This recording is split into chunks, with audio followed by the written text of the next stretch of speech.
एक लंबे समय तक शांति के बाद अब कई म्यूचुअल फंड कंपनियां अपनी नई स्कीम लेकर आ रही है। यानी एक इन्वेस्टर के पास अब ज्यादा स्कीम से चुनाव करने का मौका होगा।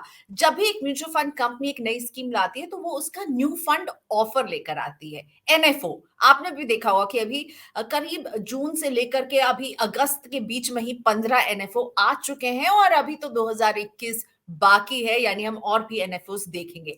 तो मुझे लगा कि आपको समझना चाहिए कि एनएफओ होता क्या है और इसमें अगर आप निवेश करते हैं एक नए स्कीम में तो आपको ये फैसला किस बिना पर लेना चाहिए। इसे समझाने के लिए मेरे साथ है वाइज इन्वेस्ट प्राइवेट लिमिटेड के सीईओ हेमंत रुस्तगी। इनसे आज हमारी बात होगी। इनसे समझते हैं कि एक, पहला, कि इतने सारे एनएफओस क्यों आ रहे हैं और दूसरा, इस एनएफओ का मतलब क्या होता है।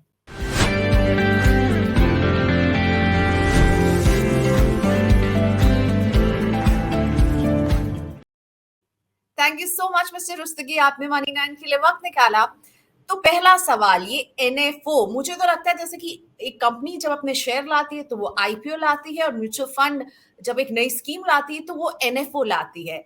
और इसे हम कैसे समझें, यानी एक नई स्कीम की ये शुरुआत है और इसमें क्या देखना चाहिए एक नए निवेशक को।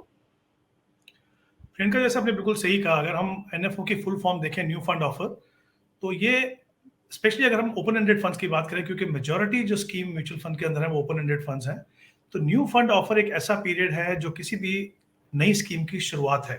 तो होता क्या है कि जब कोई फंड अपनी नई स्कीम लॉन्च करना चाहते हैं तो वो न्यू फंड ऑफर लेके आते हैं।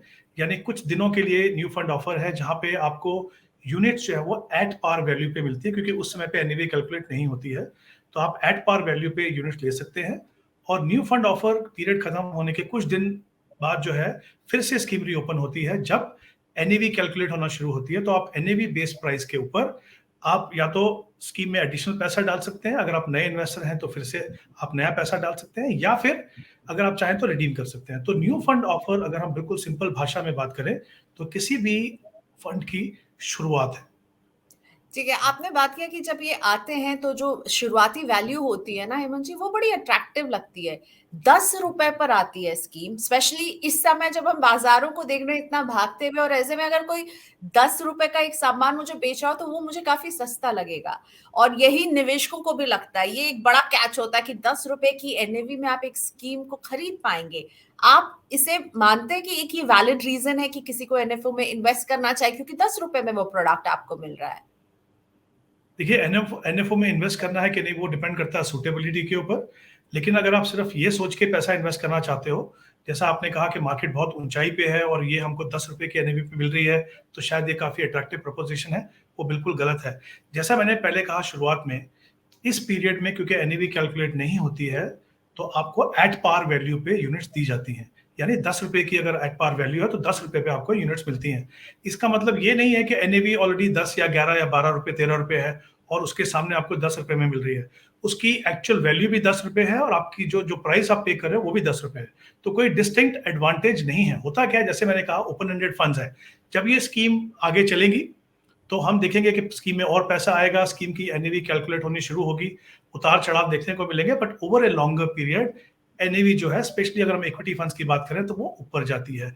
जितना लंबा समय स्कीम को हो चुका होगा स्टार्ट हुए, उतनी ज्यादा आपको एनएवी देखने को मिलेगी। तो जब शुरुआत होती है तो जाहिर सी बात है, जैसे मैंने कहा, वो एट पार पे होती है 10 रुपए के ऊपर। ऐसा नहीं है कि आपको 15 रुपए की चीज जो है 10 रुपए में मिल रही है। तो ये किसी भी इन्वेस्टर को समझने की जरूरत है कि आप 10 रुपए पे इन्वेस्ट कर रहे हो, क्योंकि उस समय पोर्टफोलियो की वैल्यूएशन होनी शुरू नहीं है। तो आई थिंक ये इंपॉर्टेंट चीज हमें समझना है कि इसका कोई डिस्टिंक्ट एडवांटेज नहीं है। ठीक है, आप मुझे ये बताइए कि अभी हेमंत जी, हमने देखा एक साथ बहुत सारे एनएफओज, मतलब केवल 15 एनएफओ तो अभी आ चुके हैं, जिसमें फ्लेक्सी कैप कोई लेकर आ रहा है, कोई स्मॉल कैप लेकर आ रहा है, फोकस्ड फंड्स हम देख रहे हैं, इंडेक्स फंड्स देख रहे हैं। क्या वजह, ये सीजन क्या है? मतलब ये मॉनसून का पानी तो गिर ही रहा है, एनएफओ की बारिश भी हो रही है बाजार में, वजह क्या देख रहे हैं आप? देखिए, एक्चुअली ये बात बिल्कुल सही है कि इस समय पे हमने देखा है पिछले कुछ महीनों से जो नए फंड ऑफरिंग है वो बंच हो रहे हैं, मतलब एक साथ में आ रहे हैं। उसके पीछे हमें थोड़ा समझना पड़ेगा कि ये क्यों हो रहा है। देखिए, कुछ साल पहले जब सेबी ने स्कीम को स्टैंडर्डाइज और कैटेगराइज किया था, उससे पहले क्या होता था कि आपके लिए एज एन इन्वेस्टर पहचानना बहुत मुश्किल था कि कौन सी स्कीम मिड कैप है, क्योंकि उसके कैरेक्टर जो बदलते रहते थे। कभी स्कीम, कभी एक अगर मिड कैप फंड है तो कहीं मल्टी कैप हो गई, और मल्टी कैप कौन है या फिर फ्लेक्सी कैप कौन है, बहुत समझना मुश्किल था। तो उसको रियलाइज करते हुए सेबी ने कहा कि हम इसकी कैटेगरी बनाते हैं। तो हर एसेट क्लास की कैटेगरी बनाई गई है। जैसे इक्विटी में सेबी ने कहा है कि फंड जो है 11 कैटेगरीज के स्कीम जो है लॉन्च कर सकते हैं। डेट के अंदर उन्होंने कहा है कि 16 कैटेगरी 16 कैटेगरीज हैं, और हाइब्रिड में 6 कैटेगरीज, और सोल्यूशन ओरिएंटेड यानी चिल्ड्रन प्लान या रिटायरमेंट प्लान के अंदर 2 कैटेगरीज हैं। और उसके अलावा domestic funds, fund of funds, international fund of fund और इंडेक्स फंड, ये कैटेगरी बनाई थी। सेबी ने कहा कि कुछ कुछ कैटेगरीज को छोड़ के, जैसे इंडेक्स फंड है, अगर आप ट्रैक करते हो इंडेक्स को, तो हो सकता है आप बीएसई 30 को भी करें, आप मिड कैप को भी करें, आप निफ्टी 50 को भी करें, और इंटरनेशनल फंड में आप इन्वेस्ट करते हो या फिर किसी सेक्टर में इन्वेस्ट करते हो, तो वहां पे फंड्स को अलाउ है कि एक से ज्यादा स्कीम हो सकती है। बाकी कैटेगरीज में किसी भी म्यूचुअल फंड को एक से ज्यादा स्कीम की परमिशन नहीं है। जब ये कैटेगराइजेशन का जो पूरा प्रोसेस खत्म हुआ, तब काफी सारे म्यूचुअल फंड को लगा कि हमारे पास कुछ कैटेगरीज के फंड नहीं है, क्योंकि उनको पहले स्कीम जो थी या तो मर्ज करनी पड़ी थी या तो बंद करनी पड़ी थी। अब जाहिर सी बात है, जब फंड लॉन्च करना चाहेंगे तो उस समय पे स्कीम लॉन्च करेंगे जब मार्केट का प्रोस्पेक्टिव थोड़ा पॉजिटिव हो, पॉजिटिव मूड हो, इन्वेस्टर्स उस मूड में होकर पैसा लगाएं। और पिछले 1 साल में हमने देखा कि जिस तरह से बाजार की परफॉर्मेंस है, एक अच्छा समय लगता है फंड हाउसेस को कि जो हमारे बास्केट ऑफ प्रोडक्ट्स में जो गैप्स हैं, जो हमें प्रोडक्ट लॉन्च करने हैं, उसके लिए ये बहुत अच्छा समय है। तो इसके लिए देखिए, आप तरह तरह की स्कीम, जैसे आपने भी कहा, स्मॉल कैप फंड भी आ रहे हैं, मिड कैप फंड भी आ रहे हैं, लार्ज एंड मिड भी आ रहे हैं, फ्लेक्सी कैप भी आ रहे हैं, मनी मार्केट फंड भी आ रहे हैं। तो जिस जिस म्यूचुअल फंड के पास जहां जहां पे गैप्स है, वो ये कोशिश कर रहे हैं कि उस गैप को इस समय पे भरा जाए, क्योंकि इस समय माहौल अच्छा है और इन्वेस्टर्स इस मूड में है कि पैसा लगाए। ठीक है, इन्वेस्टर का मूड है पैसा लगाए, लेकिन ये बताइए कि एनएफओ है जिसमें आपको पता नहीं होगा कि ये फंड जो है ये किस तरह से कंस्ट्रक्ट होगा, इसकी क्या आगे जाकर ये क्या रूप लेगा, और साथ ही में उसी म्यूचुअल फंड कंपनी के कुछ एग्जिस्टिंग फंड्स होंगे जो चले आ रहे होंगे। तो इन दोनों के बीच में अगर एनएफओ वर्सेस एग्जिस्टिंग फंड का सवाल किसी इन्वेस्टर के सामने खड़ा है, तो आप उन्हें क्या सलाह देते हैं? देखिए, पहली बात तो हमें समझना है कि जैसे मैंने पहले भी कहा कि न्यू फंड्स क्यों आ रहे हैं। न्यू फंड इसलिए आ रहे हैं कि म्यूचुअल फंड्स को लगता है कि जो हमारे पास गैप्स हैं उनको आप पूरा करें। हाँ, उसके अलावा ऐसे भी हो सकते हैं, जैसे हमने इंडेक्स फंड की बात की, कि हमारे पास अगर पूरे इंडेक्सेस नहीं है जिनको हम ट्रैक कर रहे हैं, तो भी हम फंड लॉन्च करें। तो एज एन इन्वेस्टर आपको ये देखना है कि जो फंड आ रहा है, क्या इसकी जगह आपके पोर्टफोलियो में है, क्या वो आपके लिए सुटेबल है कि नहीं है। तो मान लीजिए, मैं एग्जांपल देता हूं, मैं ये नहीं कहूंगा कि सारे एनएफओ को आपको इग्नोर करना है, मैं ये भी नहीं कहूंगा सारे एनएफओ में आपको इन्वेस्ट करना है। एग्जांपल देखते हैं, मान लीजिए आपके पोर्टफोलियो में ऑलरेडी एक लार्ज एंड मिड कैप है और एक फ्लेक्सी कैप फंड है और एक नया फंड आता है, तो आपको ये देखना है कि क्या कुछ वैल्यू एडिशन मेरे पोर्टफोलियो में होगा कि नहीं।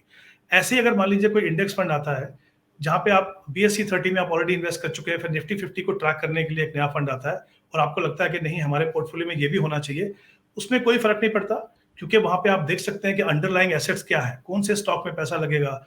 अगर कोई मान लीजिए इंटरनेशनल फंड है, तो जो टारगेट फंड है जिसमें पैसा जाना है उसका पोर्टफोलियो अवेलेबल है। ऐसे फंड्स में इन्वेस्ट करने में कोई प्रॉब्लम नहीं है। लेकिन अगर आप सिर्फ ये सोच के कि नया फंड है, अट्रैक्टिव है, चाहे, और एक चीज और देखनी है आपको कि क्या वो एसेट क्लास की आपके पोर्टफोलियो में जगह है। मान लीजिए आपका टाइम होराइजन 2-3 साल है और आप जाके किसी इक्विटी फंड, किसी एग्रेसिव इक्विटी फंड में पैसा लगाएंगे जस्ट बिकॉज ये सोच के कि नए फंड आपको अपॉर्चुनिटीज दे रहे हैं पैसा बनाने की, तो मुझे लगता है वो बिल्कुल भी सही डिसीजन नहीं होगा।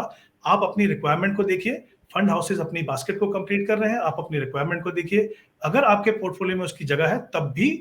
अगर एग्जिस्टिंग फंड ऐसे हैं उसी कैटेगरी में जिनकी अच्छी परफॉर्मेंस है, उनका पोर्टफोलियो अच्छा है, तो शायद वो एक बेटर प्रोपोजिशन हो सकती है। और जैसा मैंने पहले भी कहा शुरुआत में, एनएफओ पीरियड बंद होने के कुछ दिनों बाद फिर से खुलेगा और वो एनएवी बेस पे आप उसको ले सकते हैं। तो ऐसा नहीं कि अगले 5 या 6 दिन में एनएवी इतना बढ़ जाएगा कि आपका नुकसान हो जाएगा।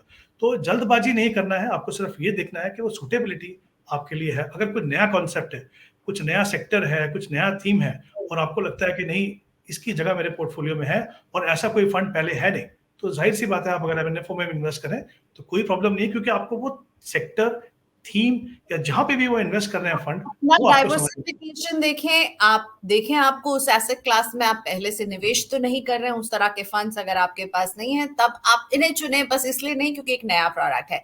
लेकिन ये जो एनएवी है ना, मुझे ये बड़ा अट्रैक्टिव लगता है कि इतने कम में, अगर हम जितने कम एनएवी में खरीदेंगे उतने ज्यादा मुनाफे में रहेंगे। ऐसा ऐसा सोचने वाले निवेशक से भी आप काफी टकराते होंगे, उन्हें आप क्या समझाते हैं? देखिए, ये बिल्कुल मिथ है। जैसे मैंने शुरुआत में कहा कि एनएफओ में क्योंकि एनएवी कैलकुलेट नहीं होती है, इसीलिए आपको एट पार वैल्यू पे ये यूनिट देती हैं। और जैसा मैंने पहले भी कहा कि जितना लंबा समय स्कीम को होगा, उसकी एनएवी बढ़ेगी और उसकी वहाँ पे आगे ग्रोथ होगी। अब होता क्या है, कई बार इन्वेस्टर्स को ऐसा लगता है क्योंकि हम ₹10 में खरीद रहे हैं, नंबर ऑफ यूनिट्स हमको ज़्यादा मिलेंगी, तो शायद वो प्रॉफिट हमको ज़्यादा होगा या उसका फ़ायदा ज़्यादा होगा। तो आई थिंक एक छोटा-सा एग्ज़ाम्पल से समझते हैं, आई थिंक उससे काफ़ी क्लैरिटी आ जाएगी सारे इन्वेस्टर्स को।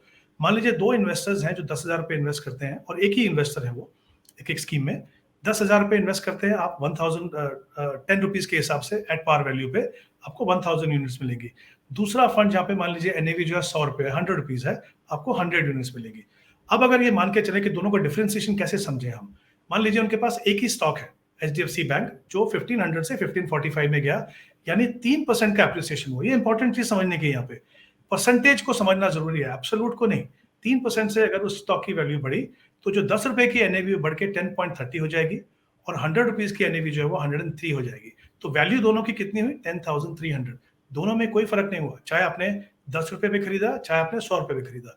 फ़र्क कहाँ पे आएगा? ये तो बहुत सिंपल सॉल्यूशन है, सिंपल सा एग्ज़ाम्पल है। Over a period of time, अगर जिस स्कीम में आप पैसा लगा रहे हो उसका पोर्टफोलियो अच्छा है, सेक्टर एलोकेशन अच्छा है, उनकी फिलॉसफी काफ़ी कंसिस्टेंट है और उन्होंने दिखाया over a period of time कि जब भी मार्केट में वॉलेटिलिटी आई है, उन्होंने सही तरीके से फंड को रीअलाइन किया है, जो भी करने की ज़रूरत थी, उन्होंने सही स्टेप्स लिए हैं। वो फंड हैं जो आपको बेहतर रिटर्न देंगे। तो सिर्फ ये सोच के कि एनएवी ₹10 है और हमको यूनिट ज़्यादा मिल रही है, उसका फ़ायदा होगा, वो बिल्कुल सही नहीं है। जैसा मैंने कहा, सबसे इम्पोर्टेंट एस्पेक्ट होना चाहिए सूटेबिलिटी। क्या वो फंड आपके लिए सूटेबल है? अगर है भी, तो क्या उससे बेटर ऑप्शन हमारे पास है? और आप हमेशा इंतज़ार कर सकते हैं कि फंड अपना पोर्टफोलियो बनाए, अगर आपका पोर्टफोलियो अच्छा लगता है। कभी-कभी ऐसा होता है, देखिए प्रियंका, कि हमें किसी ब्रांड से काफ़ी कॉन्फिडेंस होता है कि भई इस ब्रांड के अगर हमने जिस भी फंड में पैसा लगाया है, तो हमने पैसा बनाया और उन्होंने अच्छा पैसा हमको रिटर्न बना के दिया है। तो हो सकता है वो एक कंसिडरेशन हो, but that should not be the sole consideration. मतलब आपकी सूटेबिलिटी मुझे लगता है सबसे ज़्यादा इम्पोर्टेंट है। एसेट क्लास की जगह है कि नहीं पोर्टफोलियो में, वो भी देखना ज़रूरी है। तो आप इस खबर को कैसे रिएक्ट करते हैं? आईसीआईसीआई के फ्लेक्सी कैप को जिस तरह का रिस्पॉन्स मिला, आई थिंक अभी तक का सबसे ज्यादा सब्सक्राइब्ड वन ऑफ द एनएफओज है ये आईसीआईसीआई का फ्लेक्सी कैप। आपको क्या लगता है, ये क्या आईसीआईसीआई के ब्रांड की वजह से हुआ? आप इसे कैसे देखते हैं? प्रियंका, तो मैं तो ये मान के चलता हूँ कि बहुत सालों से कोशिश की जा रही है समझाने की कि ₹10 में इन्वेस्ट करने से फ़ायदा नहीं है। मुझे लगता है कि इन्वेस्टर्स काफ़ी मैच्योर हो चुके हैं और अगर इतना पैसा उनको मिला है, तो मुझे लगता है शायद उनका जो ब्रांड है और उनकी अगर आप टोटल एसेट देखें, उनकी जो परफ़ॉर्मेंस है, अगर उनके जो एक्जिस्टिंग इन्वेस्टर हैं, उनको लगता है कि इस म्यूचुअल फंड के जो भी स्कीम्स हैं, हमको अच्छा रिटर्न मिला है और हमें कॉन्फिडेंस है, या जो फंड मैनेजर उसको मैनेज करने वाले हैं, उनका ट्रैक रिकॉर्ड अच्छा है और हमें उसमें पैसा डालना चाहिए, तो I think that's the only way I would look at it. But ज़ाहिर सी बात है, जैसे मैंने कहा कि अगर किसी भी इन्वेस्टर को कोई भी एनएफओ देखना है, तो सूटेबिलिटी देखिए। ब्रांड एक कंसिडरेशन हो सकता है, but that should not again be the sole consideration. तो आपका अपना जो पूरा एसेट एलोकेशन है वो देखिए, अपना डाइवर्सिफिकेशन देखिए कि आपको उसकी जरूरत है या नहीं, और तब डिसाइड कीजिए। Thank you so much Hemant ji, आपने वक्त निकाला मनी 9 के लिए और समझाने के लिए। दो की टेक अवेज जो मेरे लिए हैं हेमंत जी से इस बातचीत में आज, ये कि एक तो ₹10 के एनएवी का जो मिथ है इसको भूल जाइए, और दूसरा, अगर आपको कुछ नया प्रोडक्ट शामिल करना अपने पोर्टफोलियो में, तो देखिए कि आपको उसकी कितनी जरूरत है। क्या आपके पोर्टफोलियो में उस तरह का अगर फंड है, तो उस फंड को आपको नहीं लेना चाहिए। तो एनएफओस तो आते जाते रहेंगे, आपको अपना पोर्टफोलियो जो है वो देखना बेहद जरूरी है। थैंक यू मनी 9 से जुड़ने के लिए। जाते जाते बस इतनी ही रिक्वेस्ट करना चाहूंगी कि इस तरह के वीडियोस अगर अच्छे लगते हैं, तो मनी 9 के यूट्यूब चैनल को जरूर सब्सक्राइब करें, बेल आइकॉन को क्लिक करें, ताकि हम जब भी इस तरह से खास लोगों का इंटरव्यू लेकर आए, आप हमसे सीधा जुड़ सकें। नमस्ते।